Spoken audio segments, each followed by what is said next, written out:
Hi, I'm Matt Doran. The list of motives for murder include uncontrolled hatred, lust, greed, a ruthless drive for power or for simple revenge. But rarely is it committed out of boredom and just for fun. This is the story of murder for amusement, the capture of a gang of killers as well as a relentless campaign to have one of them released.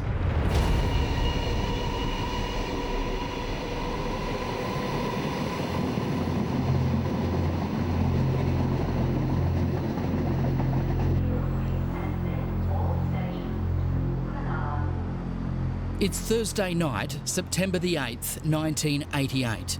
Barely 2 years since headlines around Australia told of the terrible rape and murder of Sydney nurse and beauty queen Anita Cobby.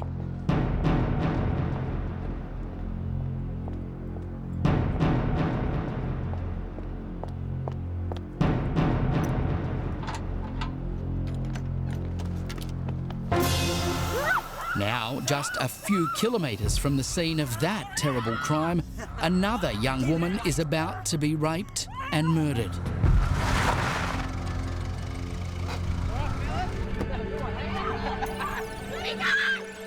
Outrage then explodes around Australia with the incredible revelation that among those charged with the murder is a 14-year-old boy.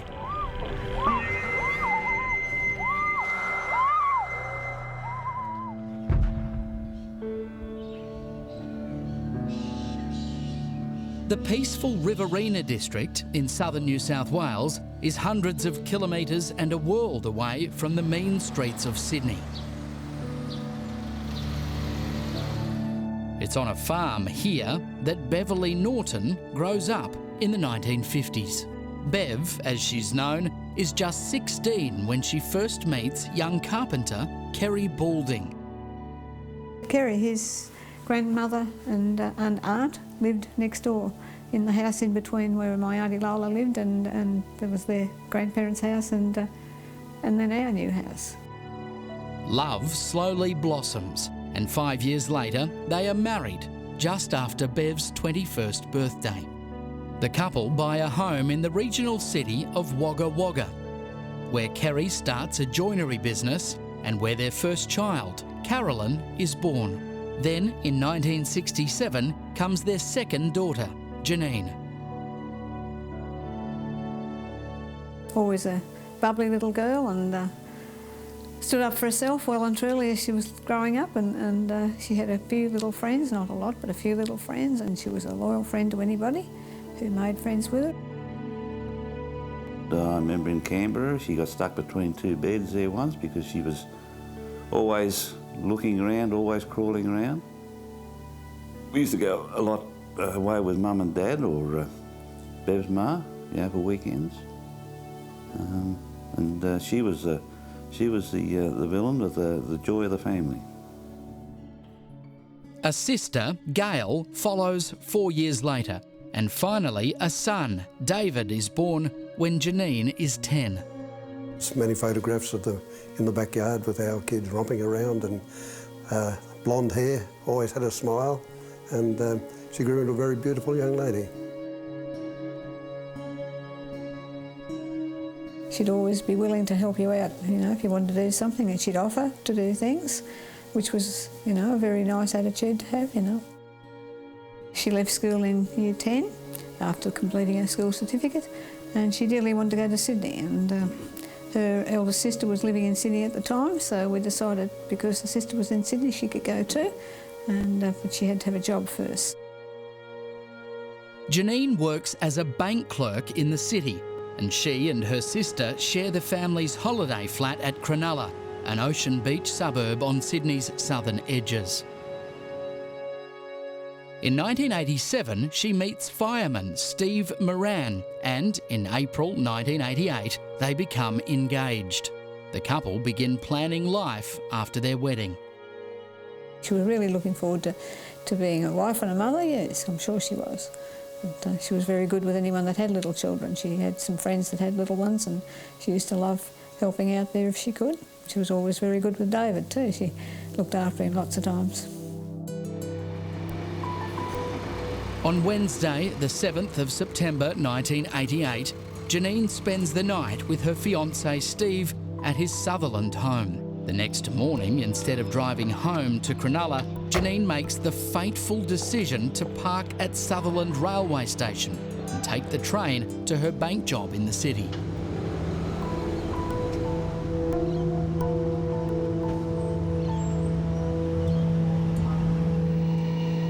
Sydney's Central Station is a bustling centre of activity for travellers and commuters. It also attracts homeless teenagers who sneak onto the trains to find a dry place to sleep.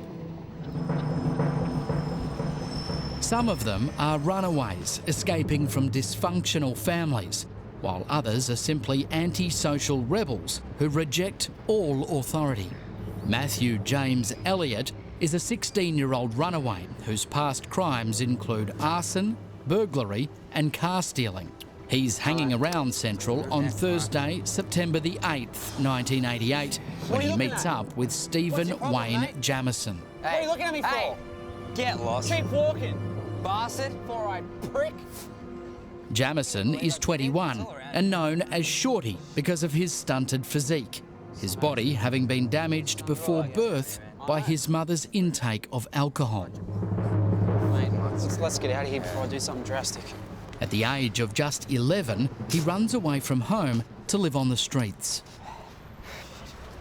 He racks up an extensive criminal record, peppered with convictions for sexual assault, robbery and malicious wounding. Hey, Shorty. Hi, mate. How you going, brother? How you doing? I'm good, man. Been good, man. How you been? See ya. Hang on, buddy. How you guys been? Shorty and Elliott are then joined by 15-year-old Wayne Wilmot, who's been a ward of the state since he was 5. He's chosen to live rough on the streets after repeatedly rejecting offers of a normal life in various foster homes. His police record already includes charges for stealing and sexual assault. At the moment, he's linked up with an intellectually disabled girl named Carol Ann Arrow. Where you been? Nowhere. Huh? Where I saw you talking to that guy before. Who's just arrived in Sydney after running away from her home in a country town. Don't do that. Huh? What's that? Seen another fella? No. That'll be right. Mucking around. The last to join the group is Bronson Matthew Blessington. He's a 14-year-old delinquent who's been living on the streets since he was 9. What are you up to, mate, little fella? Nothing really. Yeah? It's essential each establishes a place in the pecking order.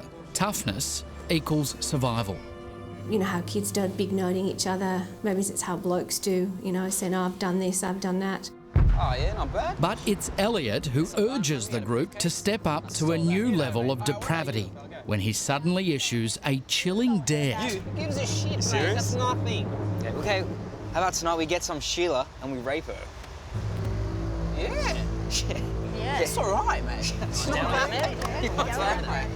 I'm up for that. You up for that, boys? Shorty. Yeah? Shorty, man. You up for that? All right, that's it. Let's do it, boys.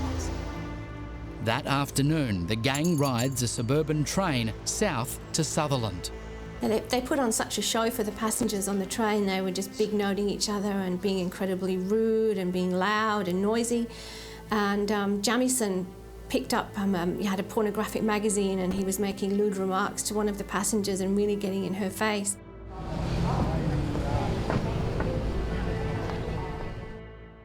Shorty Jamieson's ugly behaviour on the train fixes him in the woman's memory. Everyone in the carriage is relieved when the gang finally gets off at Sutherland Station. In the next few hours, one young woman will have a miraculous escape, while another falls victim to a senseless and barbaric attack.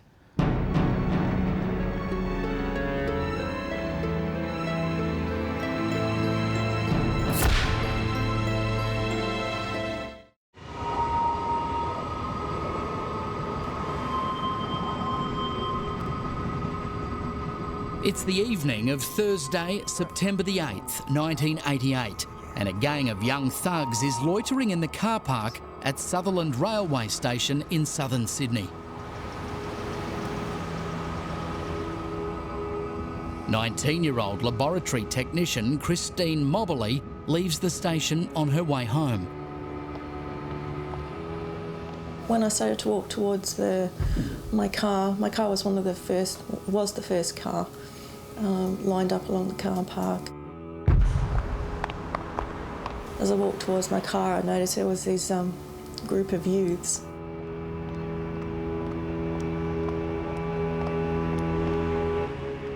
So I thought, oh, you know, this looks a bit suspicious. I mean, not that I thought anything was going to happen, but, you know, when you get a group of kids, sometimes you just feel a bit, I don't know, threatened, I suppose. I sort of got my keys at the ready, thinking, you know, if something does happen, you know, I can get in my car quickly. Check her out. What do you reckon?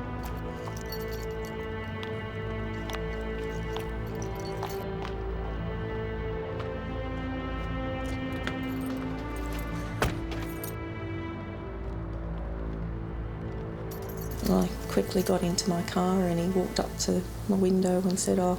Hey, you got the time? Yeah, it's 5:15. You got any cigarettes? No, sorry, I don't smoke. You got any money? And there was a flick knife held here. And I just went, oh my God. And Stupid slag.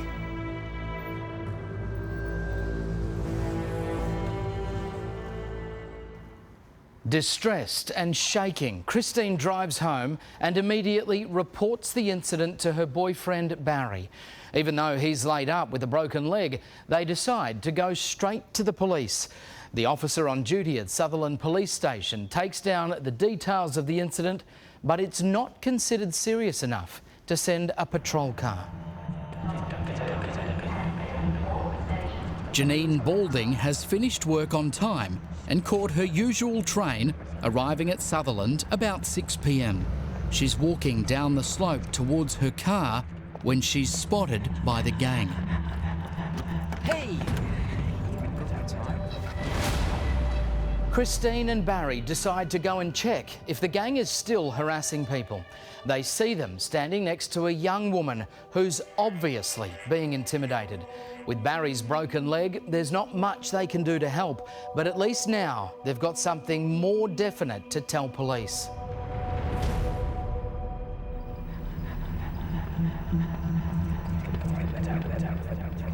Have you got any cigarettes? No, sorry. You got any money? Not for you. Elliot pulls out a knife and threatens to cut her face if she doesn't do as she's told. Just then, the alarm sounds and Elliot grabs her keys. I ran inside, you know, basically barging past these people. I said, look, there's a woman there, the same youths are there, you've got to get down there. The police unfortunately went to the wrong car park. They went to the car park on the other side of the railway line. There's a lot of car parks at Sutherland Station, as people who live down there know, but they did not go to where Christine had seen Janine, and I still feel, you know, it was a mistake on their part. The police then drive around to the other car park, but they see nothing suspicious. There's no gang to be seen and nothing to indicate a young woman has been abducted. The following morning, a police patrol on the F4 freeway in Western Sydney investigates an abandoned car. Inside, they find some underwear and not far away, a handbag. And Detective Sergeant Dick Kornacki arrived, and when he had a look at it, he organised a little search around the area. And it was at that point that they start finding other things belonging to Janine Balding. The car registration leads police to discover Janine has not arrived at work and fiancé Steve hasn't seen her since the previous morning. Her sister, Carolyn, who'd been away at her boyfriend's place, assumed Janine was asleep in her room. But a check at the Cronulla flat confirms she has not been home. The police then ring Janine's family in Wagga Wagga.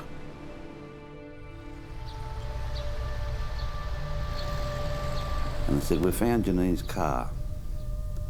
I said, oh, I didn't know it was missing. But they said, we can't find Janine.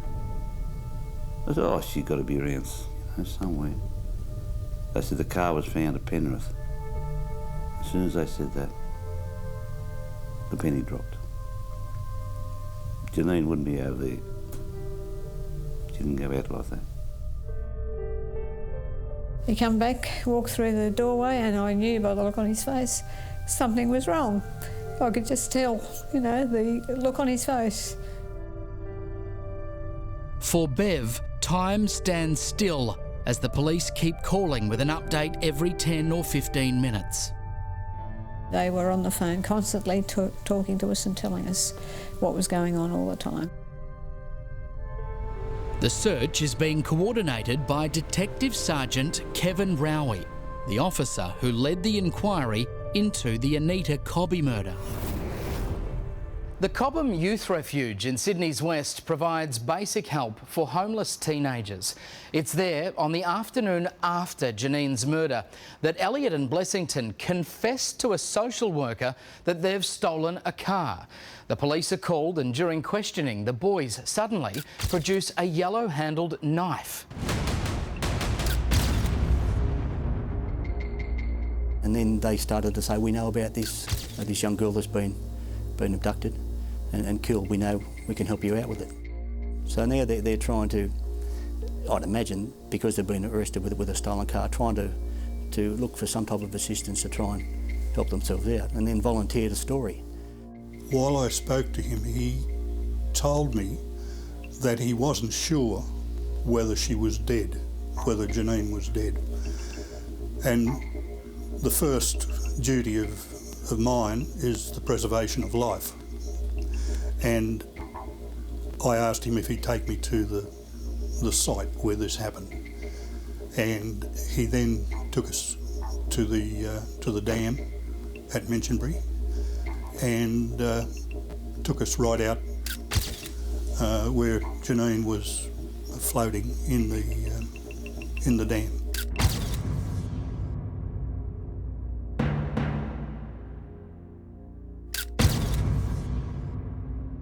That was around midnight.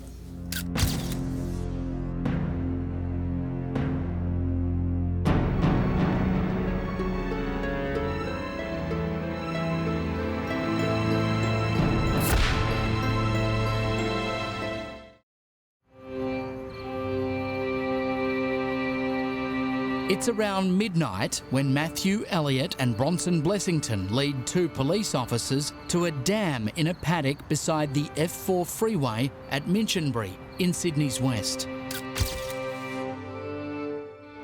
And you just picture the scene in a quite darkened park area off the roadway, off the M4 freeway.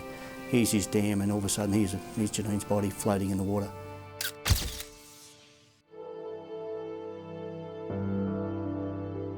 At 3:45 a.m, Detective Rowie calls Bev and Kerry and gently breaks the terrible news. It was just such a dreadful shock to us. And of course I wanted to go and see her, make sure it was her. It was the first thing I wanted to do. I thought, I said to Kerry, we've got to go down to see her, make sure it is her. It's to be the start of a long and difficult few years that will see this gentle country woman draw on all her strength as she pursues justice for her daughter. I think mothers are really tough. I think mothers are often tougher than fathers. I think Bev was just a lovely country lady. They were just a lovely country family. They'd never been in trouble with the police. I don't even think they'd had a parking ticket before. And suddenly they're thrust into the worst scenario that you could possibly imagine. And the way they dealt with it all was such a strength. Janine's body is taken to a nearby morgue where forensic pathologist Peter Ellis performs an examination. It was my opinion that she died as a result of drowning, and that was on the basis of the presence of dirty, mucky fluid, both in the mouth and in the throat and deeper down in the lungs.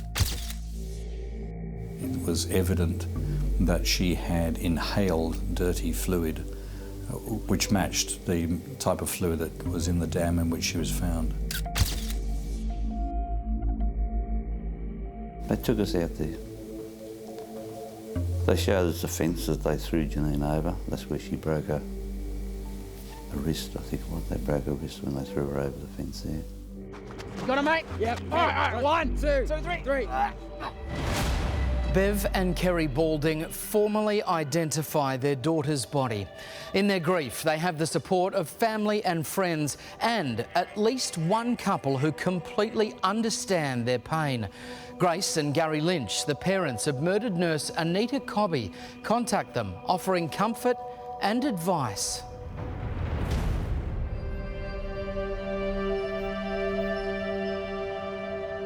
You know, you knew that they knew the pain that you were feeling, whereas to deal with anyone else, to say, you know, I'm sorry and I know how you feel, they have no idea how you feel. If you haven't felt that pain yourself, you just do not know. It's just something that's just incredible. The Lynches also pass on some tips on how to cope with the complex and at times overwhelming justice system. I mean, I'd never been inside a court in my life, and neither had Kerry. And you know, for us it was a big thing to go inside this court, and they sort of, you know, guided us along the way on quite a few aspects of what would happen. And I think it was Gary that gave me courage to speak up, because I always thought he spoke up so beautifully for Anita. And that was one of the reasons I thought, well, if he can do that, I can do it too. And I have. After guiding the police to the murder scene, Elliot and Blessington are arrested. They then implicate 15-year-old Wayne Wilmot and Carol Ann Arrow soon afterwards. 18-year-old Carol Arrow and a 15-year-old boy were arrested last night, joining 3 other teenagers charged over the sex murder of Janine Balding. A national manhunt then locates Jamison on the Gold Coast. The 22-year-old was at the Southport Salvation Army hostel for a week before being kicked out for drunkenness. Only minutes after he left, one of the hostel's officers heard a description on the radio and rang police, who arrested Jamison on Southport Beach. Jamison immediately confesses to having been present, but denies he took part in the killing. In fact, each gang member denies killing Janine, and they all give a different account of what happened. All 5 are charged with theft, abduction, sexual assault and murder. I see your face. I'm innocent! The investigation will prove to be groundbreaking. It'll be one of the first times a court will hear evidence of DNA testing placing a suspect at a crime scene.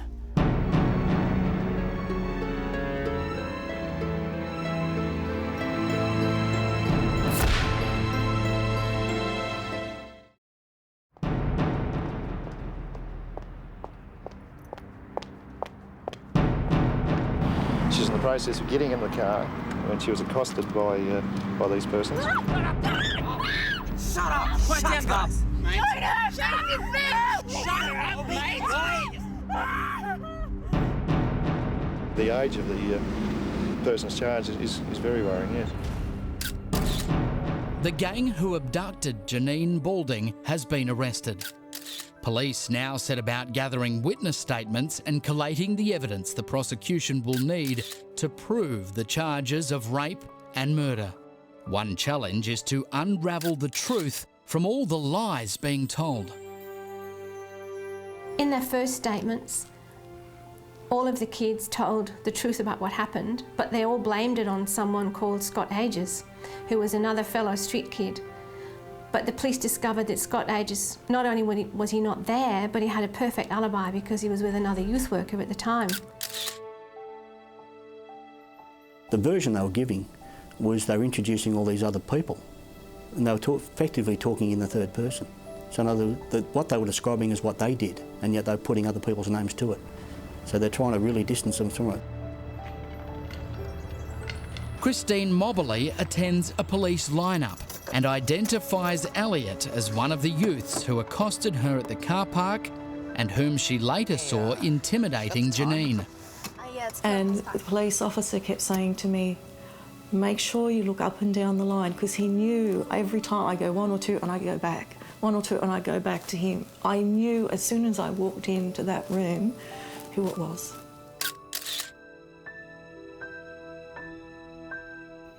DNA samples are given by the accused and sent to the UK for analysis. The results prove beyond doubt that Elliot had sexually assaulted Janine. So that really tied him into the case, and even though he still had a litany of other lies where he continued to maintain that all these other people, and he had nothing to do with it, and yet here we are, we've got DNA that's tied him into this proof. Police also locate the owner of an army disposal store who clearly remembers Elliot and Blessington and confirms she sold them the yellow-handled knife. A clear set of Wilmot's fingerprints are found on the steering wheel of Janine's car. A check of bank records shows Janine's bank card was used at an automatic teller machine in Mount Druitt near Minchinbury after the murder. A man who knew Elliot well then comes forward and tells police he spoke to him and saw the gang at the Mount Druitt shops. Their clothes were absolutely filthy. A lot of them had mud on their hands, some had it on their face. One guy, his hair was all matted and grubby looking, his face was grubby, his feet, their feet were muddy as well, because I saw them walk into a shop and buy thongs. They had mud on between their toes. They were absolutely filthy. Detectives learned that Wilmot gave Janine's watch to Carol Ann. A dealer in jewellery then appears with one of Janine's rings, which he tells detectives a teenage boy had sold him on the night of the murder. He told him that on the night that he saw him, when he sold him the ring, that he had mud on his legs and on his trousers, and it was still like damp mud. It wasn't dry. Months later, when all the evidence has been compiled, the committal hearing gets underway. Bev makes up her mind she is going to attend every day of the court proceedings. I was determined I'd go. I wanted to know what happened, because Janine was the type of person that would come home and tell me everything that happened to her in her day-to-day life. And that was one of the reasons why I felt, no, I've got to know everything that happened. No matter how gruesome, I need to know. It's at the committal hearing she and Kerry first get to see those accused of their daughter's murder. I'm not shitting you, mate. You know me. I think my first initial thought was how young they were. I was just shocked to think that young kids that age could do what they did to Janine. I just could not believe, that young boys would be doing the things that they did to her.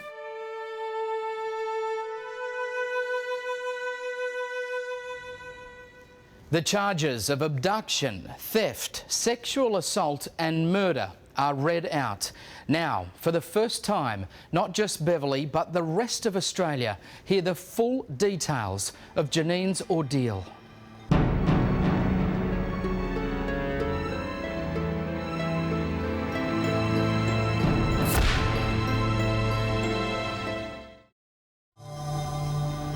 As soon as Christine Moberly and her fiancé drive off to tell the police they've seen a woman being harassed, the gang quickly forces Janine into the back seat of her car. Get out of the door! Shut up, bitch! Open the door, baby! Open the door!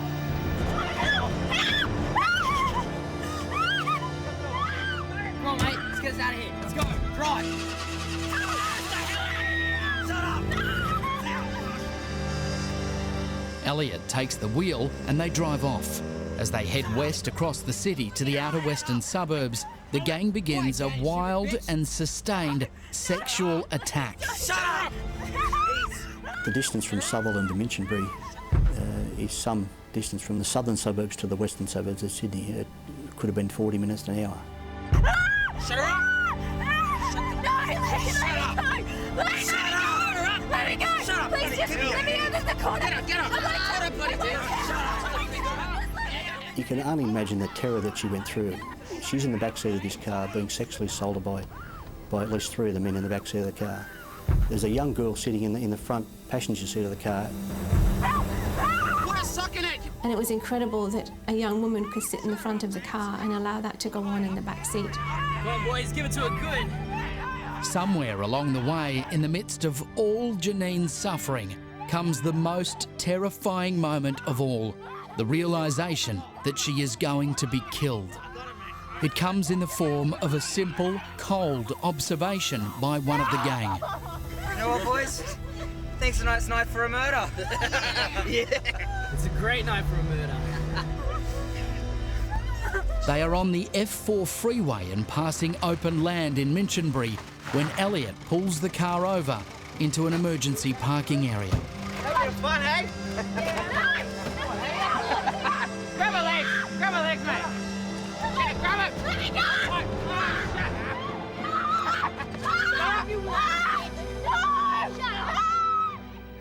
And then once she was taken to the scene in the darkness, to be taken behind the car, and again the sexual act continued behind the car. Shut your bloody mouth! You've been a nuisance the whole time! Shut up! Damn it!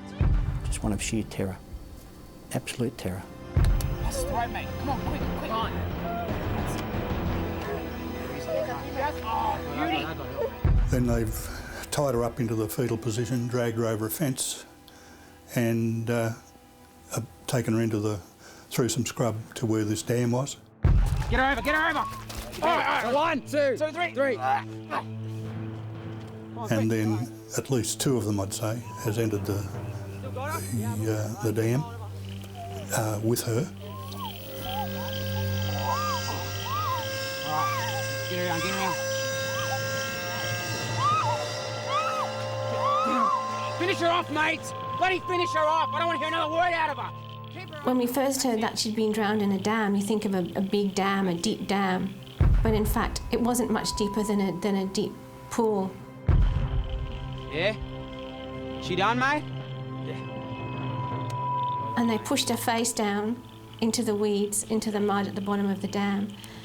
And her hand was clutching at a piece of weed. As the full horror of the attack unfolds in court, the gang still shows absolutely no remorse. Sitting up, turning around, jeering and laughing at us, the parents. We were sitting there closely, and actually it was absolutely disgusting. It sickened me. The story in court is harrowing. After the murder, the gang steals Janine's jewellery, along with her banking cards and her PIN, which she'd written on a piece of paper. They pile into the car and start to drive, but it breaks down. Leaving it on the side of the freeway, they then walk into suburban Mount Druitt.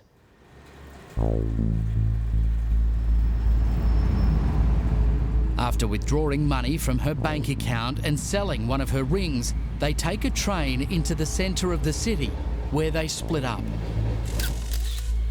Elliot and Blessington then confess their crime to another street kid, and then sleep for a while in Hyde Park before boarding a train north to the Central Coast. Alighting at East Gosford, they throw Janine's banking cards into some scrub. They then steal a car and drive to the Cobham Youth Centre in Western Sydney, and the police are called. The evidence against the gang is clear, and all 5 are committed to stand trial. Some months later, when their trial is well underway, the gang suddenly claims their accomplice was not Shorty Jamieson, but another street kid named Shorty Wells. It's enough to have the trial aborted, as the judge orders police to track down Shorty Wells.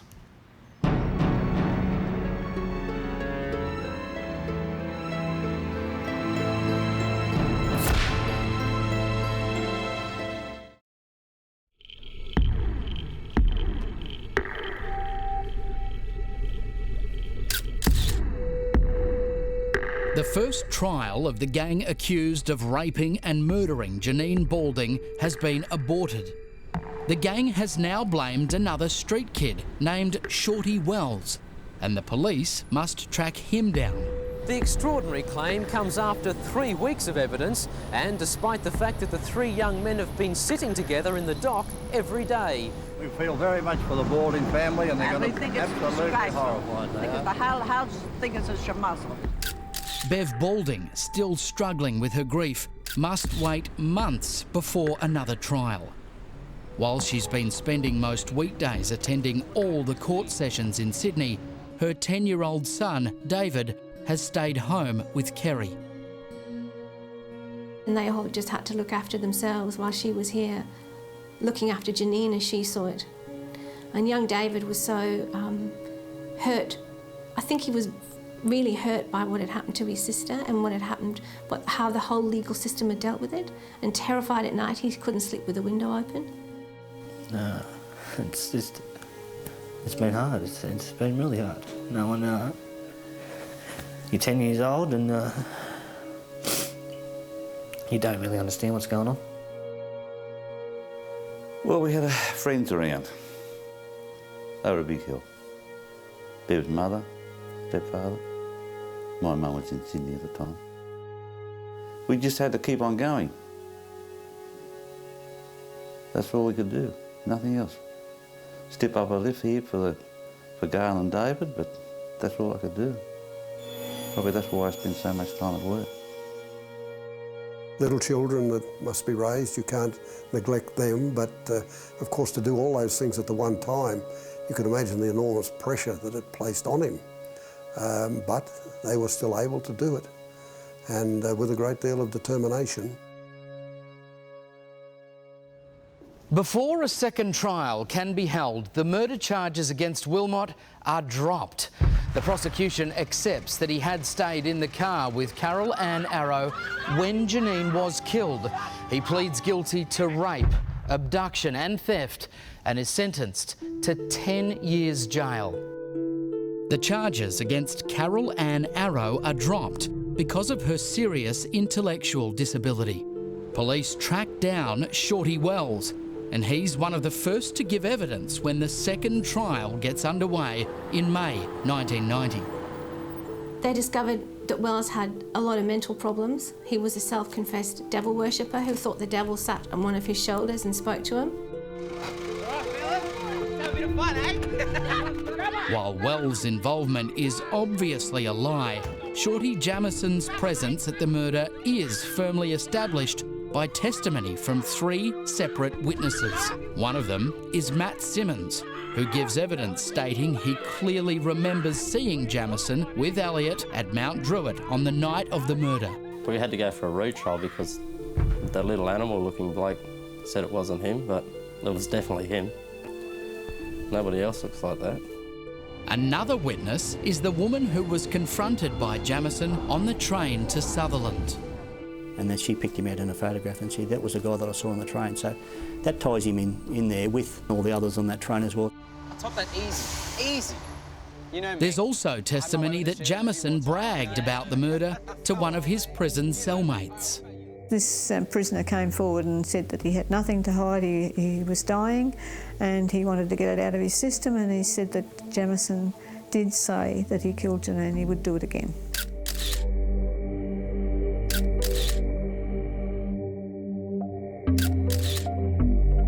After a 4-week trial, the jury retires to consider its verdict, and even now the gang shows no remorse. They were just laughing and joking all the way through. They were giggling. They were making signs across to the press benches. Some of the journalists made signs back to them saying, "You're going down." This is when the jury wasn't in. The courtroom erupts when Shorty Jamison, Elliot and Blessington are all found guilty of abduction, sexual assault, robbery and murder. Justice Newman told the court that the murder of Janine Balding was so grave that the 3 prisoners, despite their age, should never be released from jail. What do you think they deserve? Capital punishment, naturally. they're lucky that we don't live in a country where there is capital punishment. They're lucky. I hope they're never released, and I hope they suffer the hell they put Janine through with what I hope they suffer. I just got his Father's Day card for 1988 from Janine. To go through all these court hearings and then to finally hear the jury come back and have a guilty verdict, in a way, somehow justifies all the hard work that went into this case. It was a very, very difficult investigation on many levels. In sentencing all three to life, Justice Newman declares it to be one of the most barbaric murders ever committed in New South Wales. He recommends they are never to be released. Various appeals by Jamieson, Elliott and Blessington are all refused, and Jamieson was also refused special leave to appeal to the High Court. Throughout the long appeal processes, Bev Balding again attends every hearing. Then, years later, it appears a legal loophole might see them released. But special legislation is passed to make sure all three and others like them spend the rest of their lives in jail. And if you ever do get out, there's nowhere you can hide.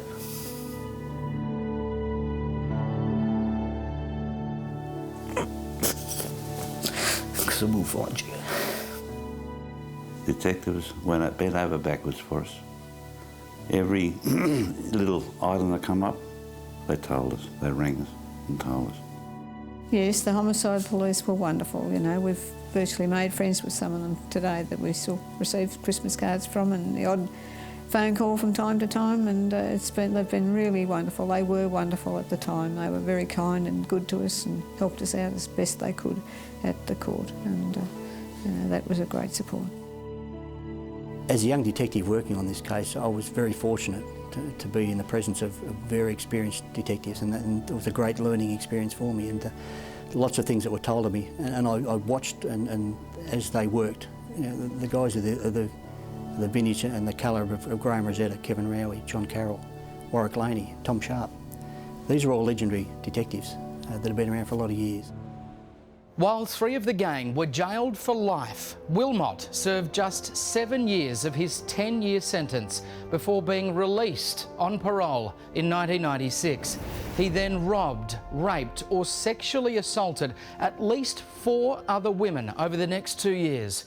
All the attacks occurred while he was either on parole or free on bail. I think he was a really good liar. He'd been in trouble since he was a child. I mean, we get told about his troubled childhood, but how many people do you know that have a troubled childhood and live a normal, happy, healthy life and don't commit crime? This guy is bad to the core. And you look at them as kids because of their age, but they're cunning, rat cunning. They play the system, they know the system, play it for what it can be in court. She's a feisty one, boys. There's no doubt the gang shows little remorse for the night of evil. Wilmot clearly plays the parole system, but further sex attacks will finally see him caged, like a terrorist.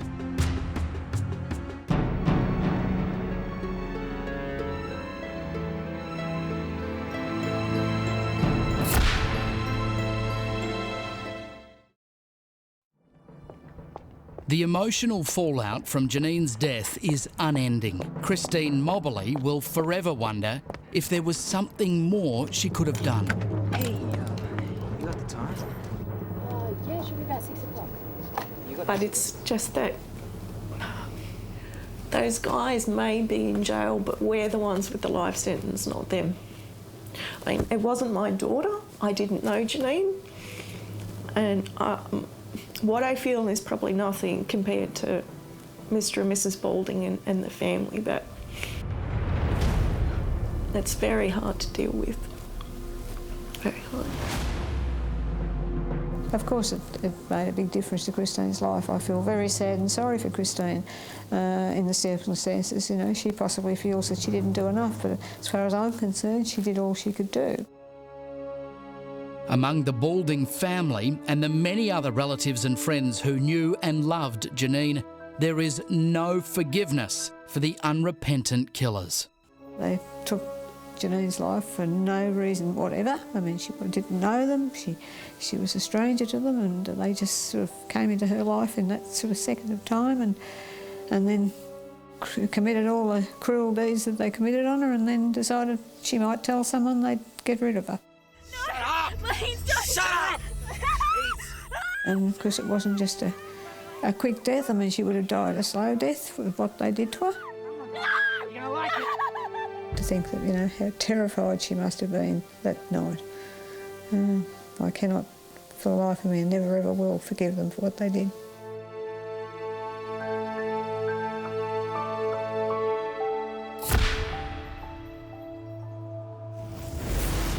After more than 30 years, Jamieson, Elliott, Wilmot and Blessington remain locked up.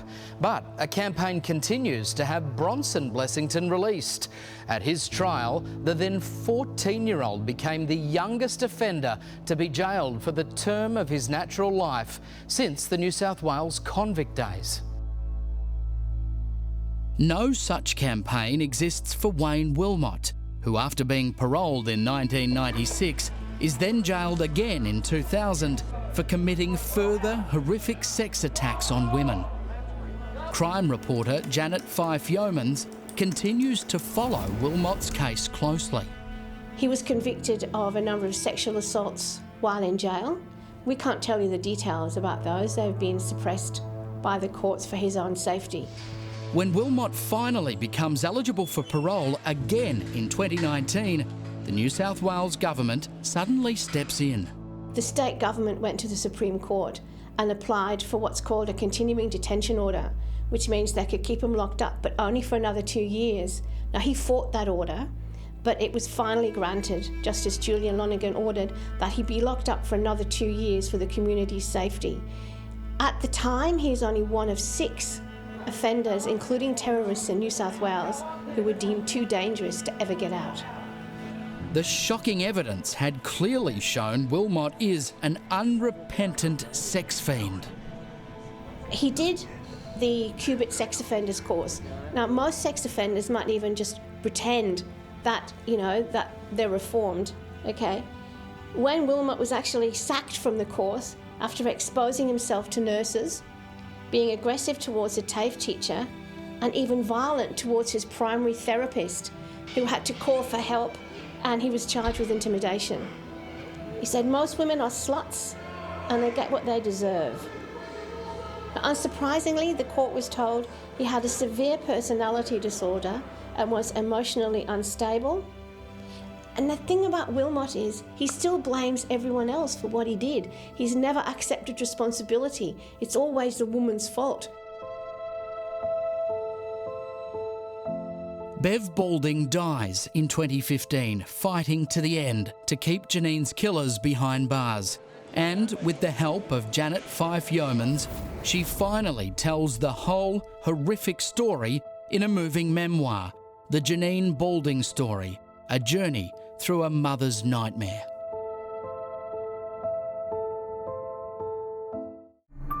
This sleepy town is anything but. Infamous for Ned Kelly's murders and mafia heartland. But Australia will be shocked by what else happened here. Such a cold-hearted crime. Crime Investigation Australia, next Sunday on 7.